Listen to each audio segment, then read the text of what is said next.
Indication: if one reasons about the works of a person, one has to take his characteristics into consideration. This has not been done in this question, for it has been looked at beneath the veil of parabolic analogies behind the powerlessness of the servants and by way of the power of contingent beings. Whereas, concerning the worlds being given existence, they have disregarded the fact that the perfection of divine power is demonstrated by some of the miracles of so many astonishing works being brought into existence without matter and others being compounded from matter.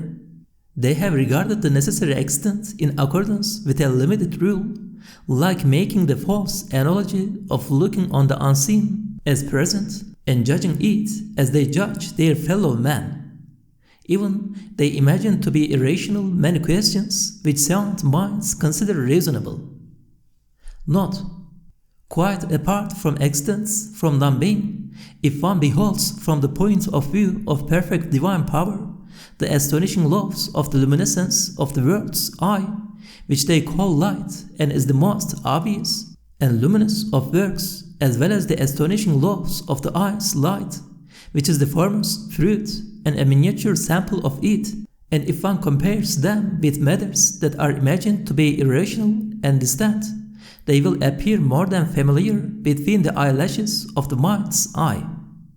Note: just as theoretical matters are deduced from necessary ones, so too the necessary matters of the maker's works are proof of the hidden matters of his art.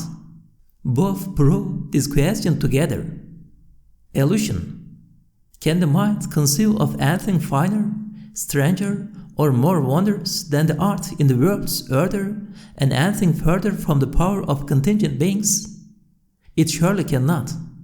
For the sciences necessarily testify to the maker's intention, art, and wisdom through the benefits and instances of wisdom they show, thus compelling the reason to accept them.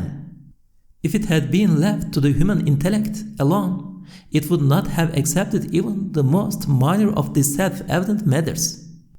Why should it be considered strange that what is infinitely easier and lighter be ascribed to the most pure and holy one who upholds the earth and skies and employs the cosmic bodies within the universal order, and none of whose commands are disobeyed? It is pure sophistry to doubt that one who lifts a mountain cannot lift an inkwell. In short, just as parts of the Qur'an expound other parts, so some of the lines of the book of the universe expound the art and wisdom that lie beyond them. Indication: if you say union, unification, and metempsychosis are apparent in what some of the Sufis have said, one might surmise from this a connection with the unity of existence, which is the way of some of the materialists. The answer: with their ecstatic, symbolic utterances, the Sufi verifiers of reality became immersed in beholding the most holy existence and withdrawing from contingent beings, so the result in the evidence.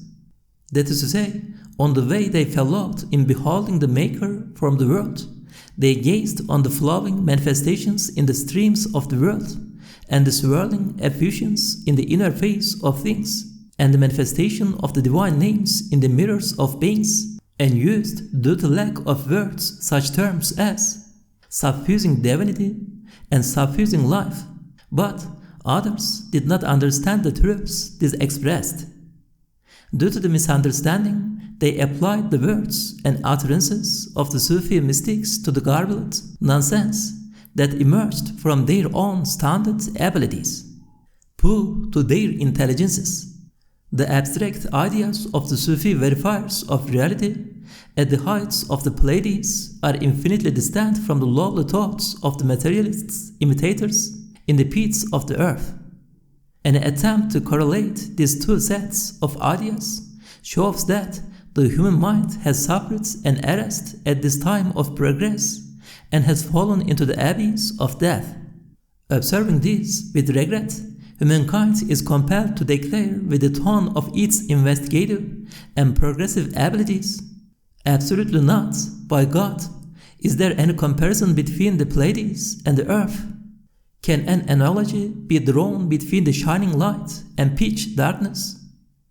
Indication: these are the followers of the unity of witnessing, but metaphorically they can be called the followers of the unity of existence. However, in reality, the unity of existence is the fallacious way of some ancient philosophers. Note: the leader and sheikh of the Sufis stated that those who made claims about union or unification or metempsychosis had apprehended nothing about the knowledge of God. Is union or unification with the necessary extent possible? Absolutely not. What value have contingent beings that the necessary extent should incarnate in them? God forbid. An emanation from the superabundance of divine munificence may be manifested in contingent beings. Their way has no relation or link with the other one. For since on their way the materialists concentrated solely on materiality and became immersed in it, their ideas grew distant from any idea of the divinity and were dissociated from it. They attached such importance to matter that the regrettable way they adopted beheld matter alone and even combined divinity with it. However, the Sufi verifiers of reality, who were followers of the unity of witnessing, restricted their view to the necessary extent to such an extent that contingent beings ceased to have any value at all. They said, "All is one. Be reasonable. The necessary being and contingent beings are as far from each other as the ground is from the Pleiades. I swear by the all-glorious Creator who creates matter with all its sorts and in all its forms, that there is no idea more ugly or base or ludicrous than this, which attempts to associate these two ways, thus proving that those who subscribe to it are utterly deranged." Elucidation: if the globe of the earth is imagined to consist of multicolored, multifarious fragments of glass, each fragment will receive an emanation from the sun relative to its color, shape, and proportions. This imaginary emanation is neither the sun's essence nor the essence of its light. Also, if the hues of these multicolored blooms, which are the manifestation of the sun and the depiction of the seven colors in its light, were to speak, each would say, "The sun's like me," or "The sun's mine." Those imaginings, which are the snare of the saints, are the reflections of the moon-faced beauties of the garden of God. The way of the followers of the unity of witnessing, however, is the way of those who practice intoxication and self-annihilation. The purest and best way is that of sobriety and separation. Man is incapable of comprehending his own reality, so how can he comprehend the nature of the eternal compeller who originated things and created them? Note: the above are proofs of the Maker's existence in brief. Detailed exposition will be the 3 books. If you say that you want a clear exposition of the proofs of divine unity here, even if only in summary, I would say that they are so well known and so many that there is no need to mention them in this book. The proof, Temanu, which is hidden in the shell of the verse, were there gods other than God in the heavens and earth, both would have been spoiled, is a beaming lighthouse for this way. Yes, independence is an essential quality of the Godhead and necessary to Him. Elucidation: the similarity between works in the universe and the various sides of it embracing each other and their cooperating to maintain the order and their replying favorably to each other's questions and cries for help and their looking to one point and their revolving around a single orbit all hint at the Maker's unity. Indeed, they declare in all clarity the unity of the pure eternal all-wise one. For sure, a machine has only one maker and inventor. In everything is a sign indicating that He is one. Of limitless dimensions are the leaves of the book of the world. Numberless are the works on the lines of the world of being. Every being in the world is an embodied, meaningful word, printed on the press of the preserved tablet of nature. Hoca Tahsin uses limitless and numberless relatively here. He does not intend actually infinite numbers. Indication. However, many the attributes of perfection, the all-glorious Maker possesses them all. For it is established that the traces of perfection in creatures are faint shadows derived from the Maker's perfection. Hence, however much beauty, goodness, and perfection there are in the universe, the Maker possesses attributes of beauty and perfection at a level infinitely higher than all of them. Bounty is derived from and is evidence of riches, and the giving of existence is evidence of existence, and necessitating of necessity, and beautifying of beauty. Moreover, the all-glorious Maker is free of every sort of defect. He utterly lacks the imperfections arising from the essential incapacity of material beings. He is exalted above the attributes intrinsic to the contingent natures of all beings. There is nothing like unto to Him, may His glory be exalted. The second aim. Premise. If you say, you said in the preface that the second part of the profession of faith both testifies to the first and is testified to by it. The answer, yes, indeed. The straightest and firmest of the ways leading to the Kaaba of perfections known as knowledge of God is the luminous, felicitous way laid out by the Master of Medina, the illumined, upon whom be blessings and peace. For the veracious tone of Muhammad, upon whom be blessings and peace, who was the spirit of guidance, reflected and interpreted his heart, which was a light scattering lamp encapsulating the unseen worlds, and was the truest living proof of the proofs of the Maker, and the most eloquent and articulate evidence.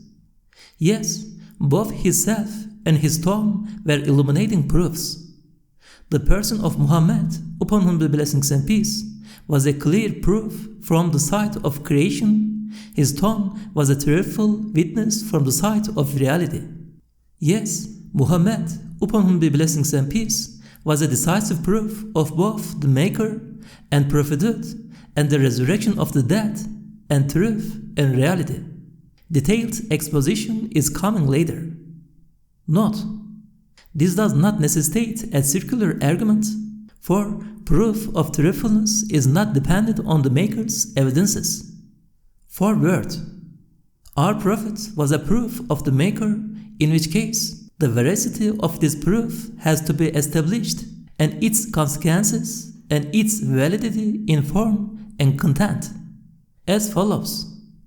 In the name of God, the compassionate, the merciful. O God, bestow blessings on Muhammad, who proved your necessary existence. Lover of the truth, if you want to observe true facts by studying my conscience, you must neither justify your misapprehensions, which give rise to the desire to oppose and take the part of the opponents, and offer excuses, so tarnishing the dominical faculty they call the heart, nor ascribe them to their origin, nor seek the whole's result from each of the parts. For to do so is weakness and causes inability and rejection of the result. Note: this should be noted. Also, cleanse the mirror of the heart of the childish or inimical propensity to offer pretexts, and of such traits as seeing only faults like a customer, and polish it up. Respond to and balance up the truths. Deduce from the burning brand of the truth, which appears from the combining of the allusions of the greater part, an illumined conjecture, so that the dark delusions of the lesser may be lit up and reposed. Listen fairly and attentively, and don't object until what I have to say is finished. My words form an entirety, a whole statement.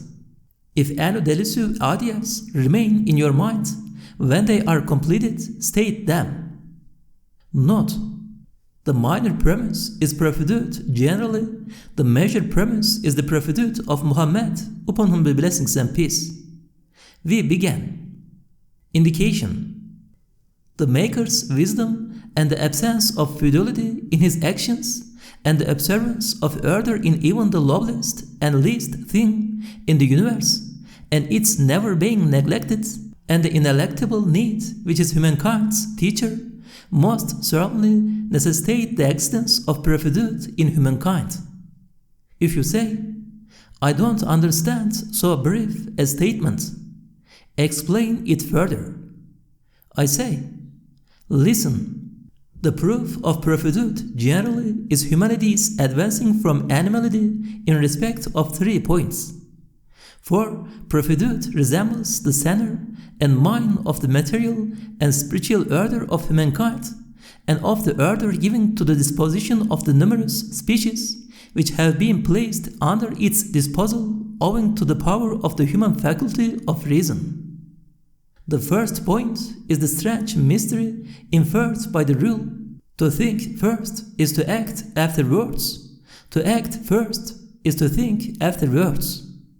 It is like this: humankind's ability to develop sciences by discovering through the light of speculative thought the sequences and configurations of causes, and by analyzing and reducing to elementary substances the compounds that are like the seeds of human attainments, and in respect of its ability to produce art, which it does through copying nature and employing the laws infers in the things they call compound wholes, the human beings fall to view, thronging anxieties and inability to arouse humanity, all show the need for a prophet guide, so that the balance of the perfect order in the world may be preserved.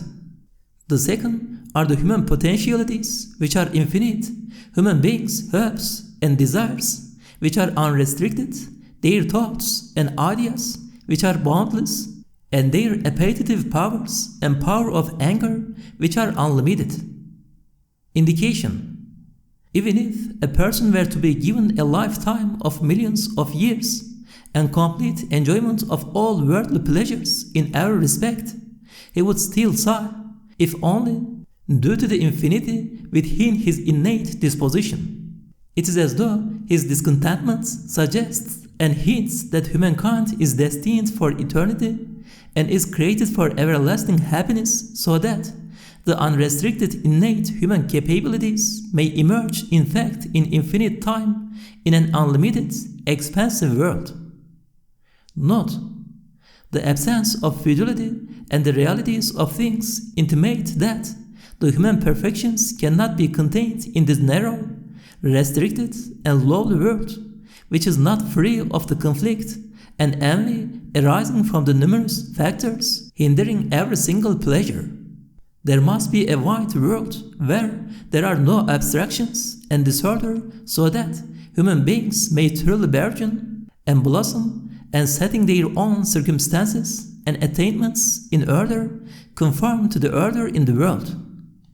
Note an indication: the resurrection of the dead has been alluded to indirectly and will anyway be proved conclusively below. The point I want to make here is that the innate human potentialities look to eternity. If you wish, study and ponder over the human essence, the value of man's rationality, and the requirements of his innate capabilities. Then take a look at his imagination, the least and lowliest servant of the human essence. Approach it and say, "Hey, imagination, you will be given sovereignty over the world and all it holds, and a lifetime of millions of years, but your end will be demise and extinction never to return. How would your imagination respond to you? I wonder. Would it reply joyfully and happily, or regretfully and sorrowfully? Surely the human essence would cry out woefully from the depths of its conscience, Alas and alack at the loss of everlasting happiness. It would reproach the imagination bitterly, saying, "Don't be content with this fleeting world." My brother, if such transcendent sovereignty does not satisfy the lowliest servants of humanity's sovereign, the human essence, or its poet, artist, or painter, how could it satisfy the sovereign itself, who has many servants, such as the imagination? It could in no way do so. Only eternal happiness could satisfy it, concealed as it is in the shell of bodily resurrection. The third are the moderateness and sensitivity of human nature and the wish for fine things. It is humanity's innate desire for a way of living appropriate to itself.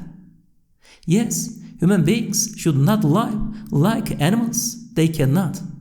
They have to live with a completeness that is congruous with human honor. In consequence, for their dress, food, and dwellings, they need to engage in numerous industries. But because, singly, a person's power is insufficient for these industries, he has to mingle with his fellow men, and this requires participating with them, and this cooperating with them, and this exchanging the fruits of their labors.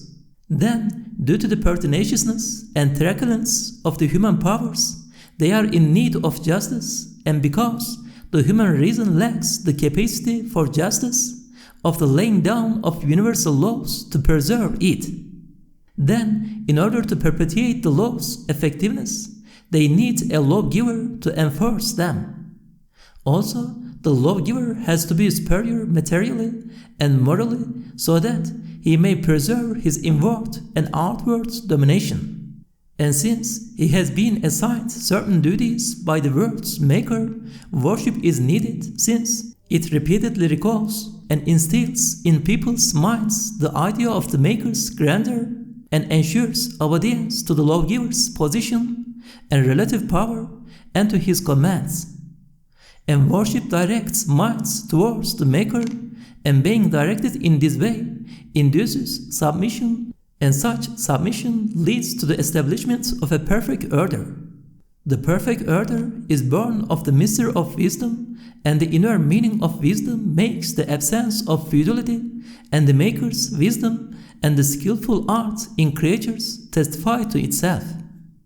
Thus, if you have been able to understand these three ways in which humankind is privileged over the animals, the necessary conclusion is that prophethood is the pole of humanity, indeed is its center and pivot, for all human affairs turn on it. It is like this. Consider carefully the upper aspect, see how the management of humankind and the insufficiency of the human being's natural inclinations and the faultiness of his views and mixing of thoughts in the progress of his reason all make humankind extremely needy for a guide and teacher. Such teachers are the prophets. Then study the second aspect. It is as follows. Man-made laws are in conformity neither with the stature of the human person's innate potentialities, which have the ability to progress and are like the fruit of a branch of the world's tendency towards perfection, nor with his desire for infinity and the inclination towards aggression in his nature and the lack of restrictions on his faculties and hopes. Man-made laws are lifeless and temporary. They have come into existence gradually through the meeting of minds and their products and experiments.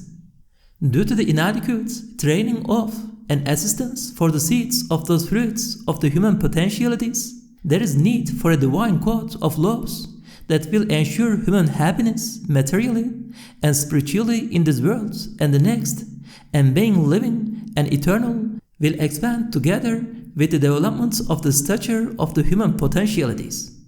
It is the Prophet who brings that code of laws, the Sharia. If you say, we see that the affairs of the irreligious or of members of false religions are orderly and just. The answer, such order, justice, and virtues are obtained through the warnings and guidance of the religious, since the latter's principles have been established by the prophets. That is to say, the prophets laid down the principles and matters, they practiced the principles and virtues, and the rest followed what they did. Other systems and attainments are temporary. If they are upright and straight in one respect, in many respects they are misshapen and crooked. That is, no matter how orderly they are superficially, materially, and in regard to livelihood, they are corrupt and impaired morally, spiritually, and in meaning. Brother, it is the turn of the third aspect. Think about it. It is like this. Both extremes in morality, that is, excess and negligence, corrupt man's innate capabilities, and such corruption results in futility. Futility is contrary to the divine wisdom which governs in the world and is self-evident in the benefits and purposes followed in even the smallest and least important things in the universe. Misapprehension and note. The conceptions of the irreligious and their rejection of the divine Sharia concerning the matters they call knowledge of the law, which they instill by continually breathing the harms of every sort of wrong and conforming to the law, which is achieved by informing public opinion, are false delusions. For the world has grown old, and the premises of such a thing are not clear. On the contrary, evils progress together with good things and assume a more fearsome and deceptive form. Indeed, just as the laws of wisdom are not unrelated to the principles of government, so too they have intense need for the laws of the Sharia and virtue. The above-mentioned mistaken moral training is insufficient to preserve the mean of the three powers, wisdom, chastity, and courage. In consequence, of necessity man is in need of a prophet who will uphold the balance of divine justice, that it might be truly effective on his conscience and disposition. Indication: thousands of prophets have claimed prophethood and supported their claims with thousands of miracles. All their miracles proclaim in unison prophethood generally. This is a decisive proof of our minor premise too. You can call this tawatur in meaning or anything you like, it is firm evidence. Note: the points of similarity in these recent arguments are these.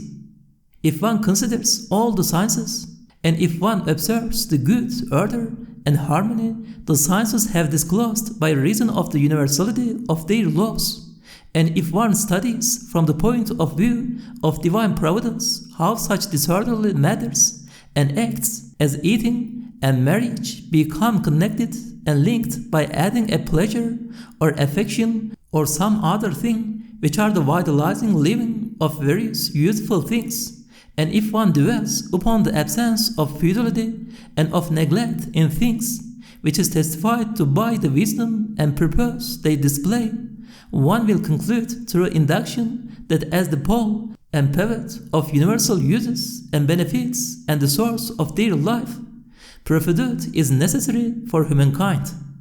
If it were not so, and one believes that wretched humanity fell into this well-ordered world from a chaotic world, so spoiling the balance and harmony of the general course of things, how could we human beings face the other beings in the universe? Note: brother, if the minor premise of the proof of the Maker has been engraved on the page of your mind, prepare yourself, for we are moving on to discussion of Muhammad's, upon whom the blessings and peace, prophethood, the major premise.